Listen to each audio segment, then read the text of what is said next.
নমস্কার সবাইকে। তো বেশি কথা না বলে শুরু করা যাক। আজকে বছরের 147তম দিন, অর্থাৎ মে মাসের 24তম দিনটাও চলে গেল।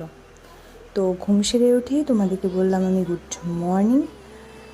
তারপরে আর কি স্নান টান করে চলে গেলাম উপরে।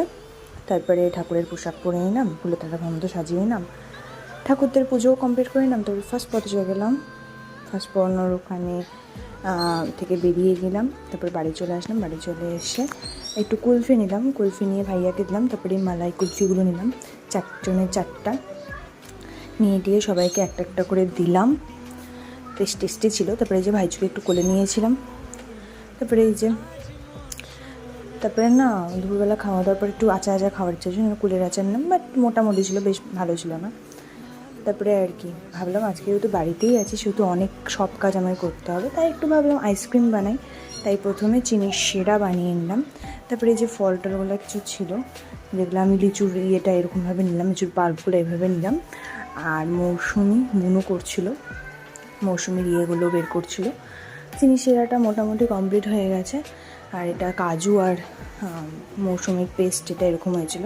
7টা কাপ নিয়ে নিলাম, গার্ডার নিয়ে নিলাম, আর লিচুর এটা নিয়ে নিলাম, চিনির শিরা, আর ওটা তো আছে আর প্লাস্টিক মিন। তো প্রথমে চিনির শিরাগুলো প্রথমে এভাবে ঢেলে নিলাম। তারপরে মৌসুমির যে আমি পাল্পটা করেছিলাম সেই মৌসুমির পাল্পগুলো ঢেলে দিলাম। তারপরে লিচুর এগলার উপর দিয়ে ঢেলে দিলাম। তারপরে আবার চিনির শিরা দিলাম। তারপরে কাঠিগুলো এইভাবে রাখলাম। তারপরে প্লাস্টিক টুকিয়ে এইভাবে গার্ডার দিয়ে রেখে দিলাম। রেখে দিয়ে এবার ফ্রিজে ঢুকিয়ে দিলাম। বাট অনেক রাত্রে করেছিলাম তো সেজন্য এখনও পর্যন্ত রেজাল্ট হয়নি, বের করিনি, বের করে নেব আমি জানি। তো আজকে তারপরে দুধ জাল দেওয়ার জন্য দুধের থেকে ফ্রিজ থেকে দুধ বের করে দুধটা এর মধ্যে ঢেলে দিলাম। ঢেলে দিয়ে দুধ জাল দিতে বসিয়ে দিলাম। বসিয়ে দিয়ে আমার ফেভারিট নিমকি বানালো বাবা। আর কি নিমকিটা খেয়ে এলাম, আমার খুব ভালো লাগে। এটা বড় বড় নিমকি বলে আমাদের এখানে, তোমাদের ওখানে কী বলে অবশ্যই জানিও। তো যাই হোক, আইসক্রিমটা দেখো এখনও প্রিপেয়ার হয়নি।